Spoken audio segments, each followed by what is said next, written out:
Welcome back, everybody, to the deep dive. Sometimes we tackle some pretty complex topics here, but today I'm actually excited because we're going back to something, well, kind of basic. Basic, yeah, but maybe overlooked. Right, exactly. We're talking about stretching. I mean, everybody knows you're supposed to stretch, Right. but how many of us actually give it the attention it deserves? Mm-hmm. I know I'm guilty of just going through the motions sometimes. Yeah, me too. And that's actually what we're going to unpack in this deep dive today. Exactly. We're going to move past those kind of like, obligatory pre-workout stretches and really look at the The science. why, the how, the when. And most importantly, how to make it actually work for you in your everyday life. Mm. Because let's be honest, reading a textbook on biomechanics is not exactly how most of us want to spend our free time. No, not at all. So for this deep dive, we've looked at a ton of research, articles, expert opinions, you name it. Synthesize it all down to what you really need to know. Exactly. So you can walk away with a clearer understanding of the benefits, Yeah. the different types of stretching, and how to make it a part of your routine, without it feeling like a chore. Without the overwhelm. Just actionable insights. Actionable insights. I love that. All right, so let's get started. Let's dive in. Let's dive in. So first things first. What's actually happening in our bodies when we stretch? I mean, we're lengthening our muscles, sure, but what's the science behind it? Yeah, it's more than just, pulling on your limbs. You've got this whole intricate system of nerves and sensors playing a role. Right. I vaguely heard about things called muscle spindles. Yes. Muscle spindles, these are like little sensory receptors embedded right in your muscle fibers. And what they do is they detect changes in muscle length. So when you stretch, those spindles get activated and they send a signal to your spinal cord. Okay, and then what? Well, that signal basically tells the muscle to contract, to resist that change in length. So my body is actually fighting me when I'm trying to stretch. In a way, yes. It's a protective mechanism. Think of it as a reflex to prevent you from overstretching and potentially injuring yourself. Interesting.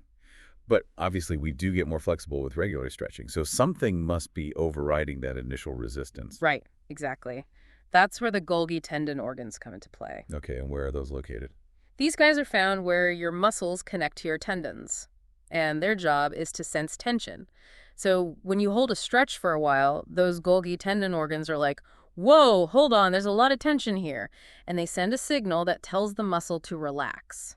So it's a tug of war between the muscle spindles wanting to contract Yeah. and the Golgi tendon organ saying, chill out, let's lengthen. Exactly. And as you hold the stretch, the Golgi tendon organs start to win that tug of war. And that allows your muscles to relax and lengthen a bit more.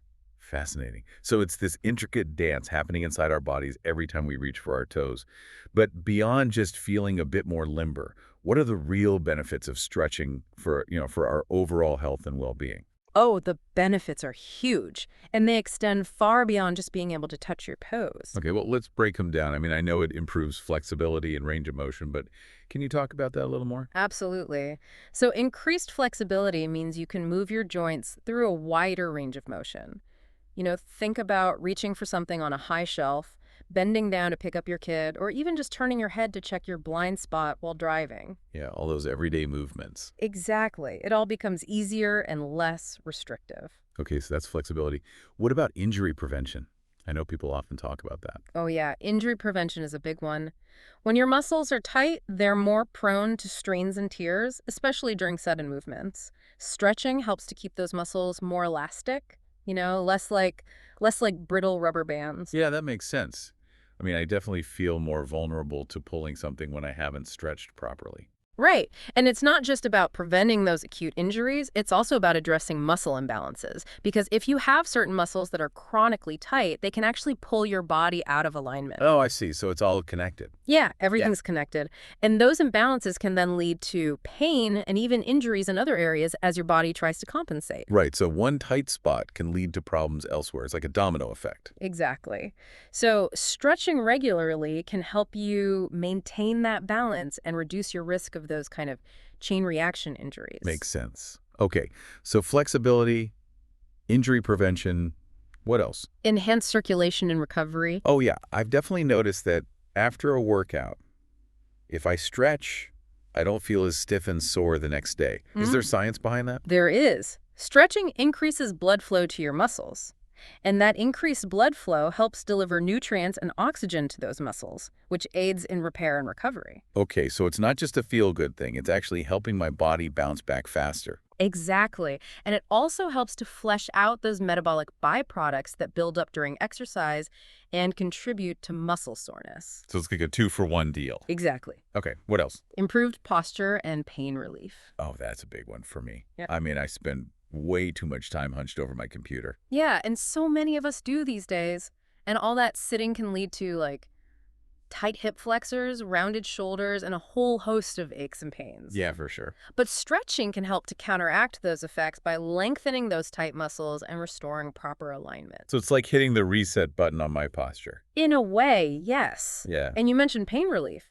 Stretching can be very effective for alleviating pain caused by muscle tension and tightness. Okay, so it's not just about feeling more flexible. It's about addressing those underlying issues that are causing discomfort. Exactly.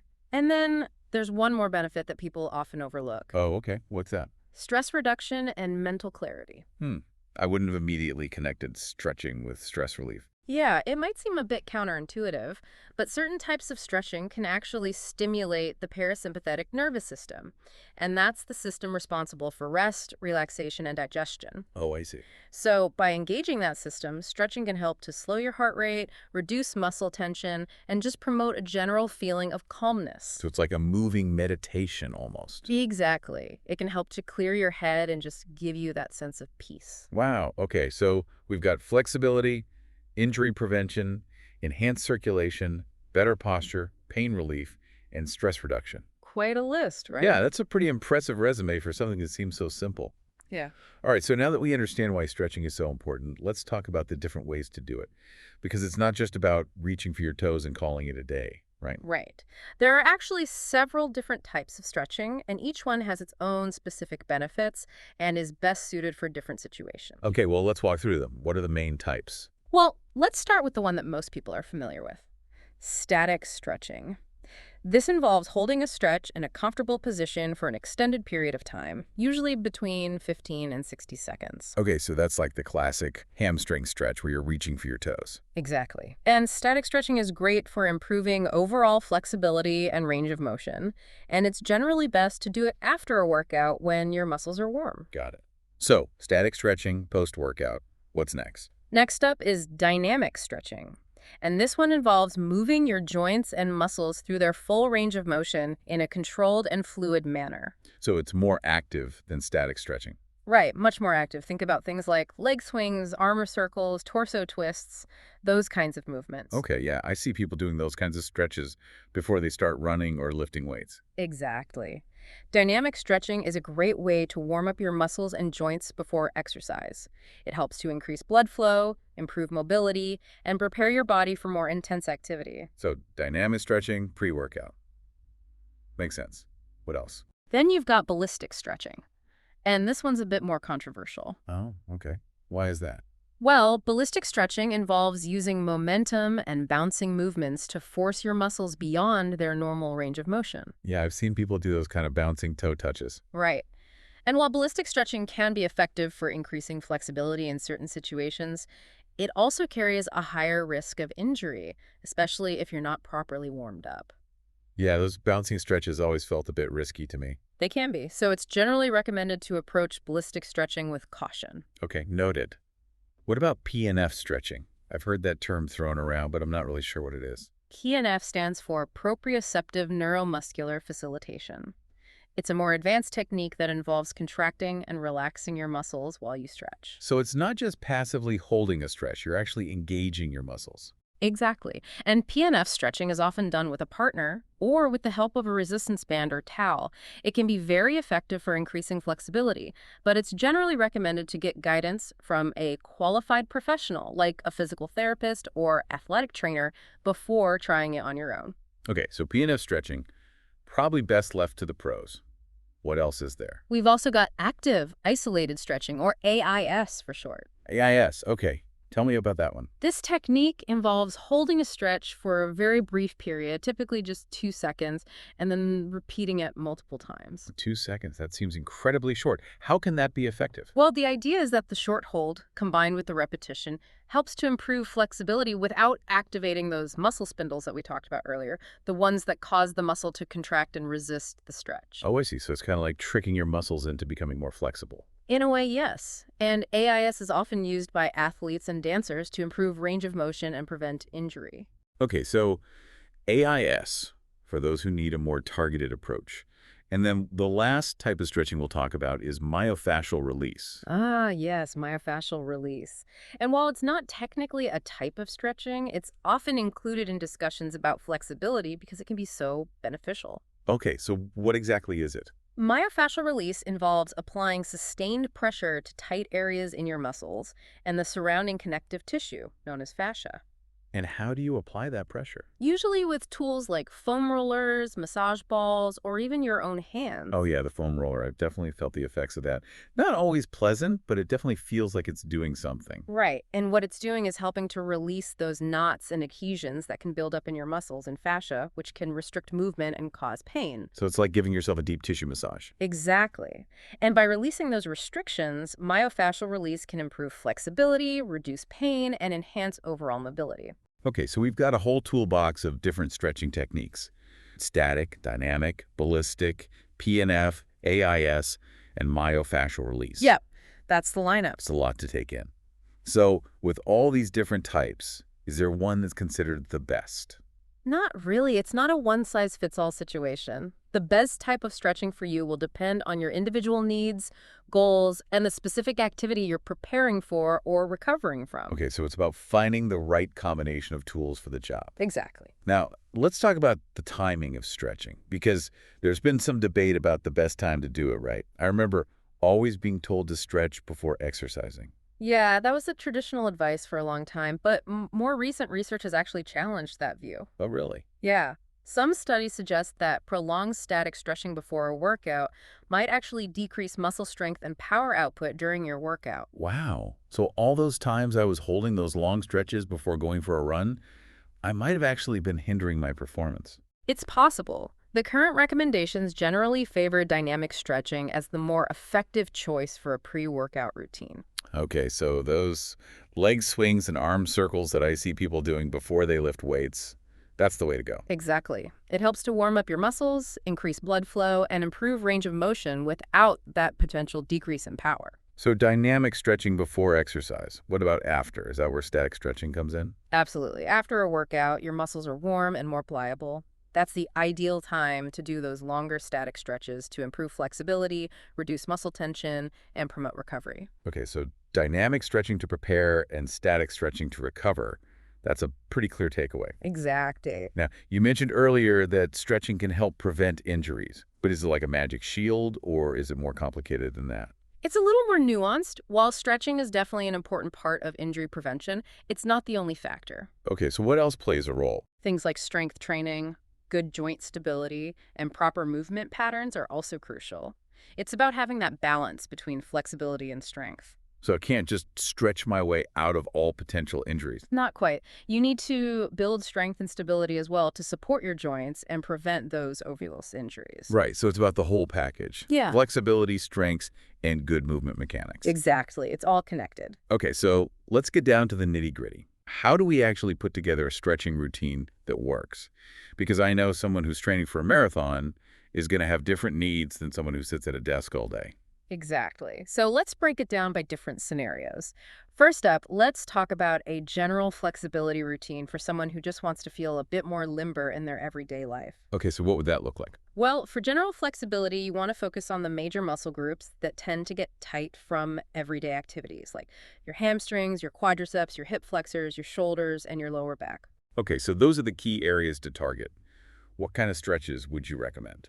A good starting point would be a seated forward bend for your hamstrings, a butterfly stretch for your hips, a child's pose for your lower back, and a cross-body shoulder stretch. Hold each stretch for about 30 seconds and repeat it once or twice. Okay, those are all pretty familiar stretches. What about someone who's more active, like they work out regularly or play sports? For active individuals, the pre-workout dynamic stretching is key. You want to do those leg swings, arm circles, torso twists for about 5 to 10 minutes to really warm up those muscles and joints. Okay, and then what about post-workout? After a workout, focus on static stretching the muscle groups you just worked. Hold each stretch for 30 to 60 seconds and repeat it a couple of times. And if you're looking to really improve flexibility in specific areas, you might want to consider incorporating PNF stretching with the guidance of a qualified professional. Okay, so dynamic to prepare, static to recover. What about those of us who are glued to our desks all day? Ugh, the desk workers. We need to combat those tight hips, stiff necks, and rounded shoulders. Yeah, for sure. What can we do about that? Even short bursts of stretching throughout the day can make a big difference. Try things like neck tilts, shoulder rolls, a seated spinal twist, and some wrist and finger stretches to counteract all that typing. So we can sneak in some stretches without even leaving our desks. Exactly. And for our senior listeners, we want to focus on gentle, supported stretches that maintain mobility and range of motion. Yeah, I imagine flexibility becomes even more important as we age. It does. Try things like the cat-cow stretch for the spine, a standing quadriceps stretch while holding onto a chair for balance, and a seated hamstring stretch. Just remember to listen to your body and avoid any movements that cause pain. Okay, so tailored stretches for different needs. Yeah. Now, let's talk about common mistakes people make when stretching, because I know I've been guilty of a few myself. What are some things we should avoid? Well, one of the biggest mistakes is holding your breath while you stretch. Oh, I've definitely done that. Why is that bad? Well, when you hold your breath, you actually tense up your muscles. And that defeats the purpose of stretching, which is to relax and lengthen those muscles. Oh, right. So breathing is key. Absolutely.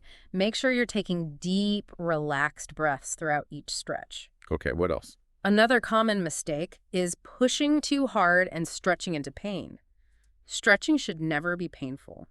Yeah, I've definitely been guilty of that, thinking I need to feel the burn to get results. But with stretching, it's really important to listen to your body and back off if you feel any sharp or intense pain. Okay, so no pain, no gain doesn't apply to stretching. Exactly. And another thing to keep in mind is to stretch opposing muscle groups. So, for example, if you stretch your hamstrings, make sure you also stretch your quadriceps. Right, so it's about maintaining balance. Exactly. And finally, consistency is key. A few minutes of stretching every day is much more effective than a marathon stretching session once a week. So it's about making it a habit, even if it's just for a short amount of time each day. Exactly. And remember, it takes time to see improvements in flexibility, so be patient with yourself and celebrate those small wins along the way. Okay, so breathe, don't push too hard, balance your stretches, and be consistent. Got it. Any other tips for making stretching a regular part of our lives? Yeah, I'd say make it enjoyable. Find activities that incorporate stretching naturally, like yoga, Pilates, or Tai Chi. Oh, that's a great idea. So it doesn't have to be a chore. It can Right. be something you actually look forward to. Exactly. And you can also use tools like foam rollers or resistance bands to add variety and target specific areas. Okay, so make it fun, use tools, and be consistent. I think I can handle that. I think you can too. All right, so we've covered a lot of ground today. We've talked about the science of stretching, the different types, the best times to do it, common mistakes to avoid, and even how to make it a part of your daily routine. It's been a comprehensive deep dive. It really has, and the key takeaway for me is that stretching is so much more than just a quick warm-up or cool-down. It's an essential part of overall health and well-being. It is. It improves flexibility, prevents injuries, enhances recovery, relieves pain, reduces stress, and just makes you feel good in your body. It's a powerful tool that we often overlook. Absolutely. So, as we wrap up this deep dive, I want to leave our listeners with a question to ponder. Okay, I like it. How can you incorporate even just a few minutes of mindful stretching into your day today? And what positive ripple effects might that have, not just physically, but mentally and emotionally as well? It's a great question to reflect on. Because even small, consistent efforts can make a huge difference in how you feel in your body and in your life. Exactly. So I encourage you to explore those different types of stretching, find what works for you, and start moving with more ease and freedom. And remember, it's a journey, not a destination. Be patient, enjoy the process, and watch your body and mind thank you for it. Beautifully said. And that's a wrap on this deep dive into the world of stretching. Thanks for joining us. Until next time.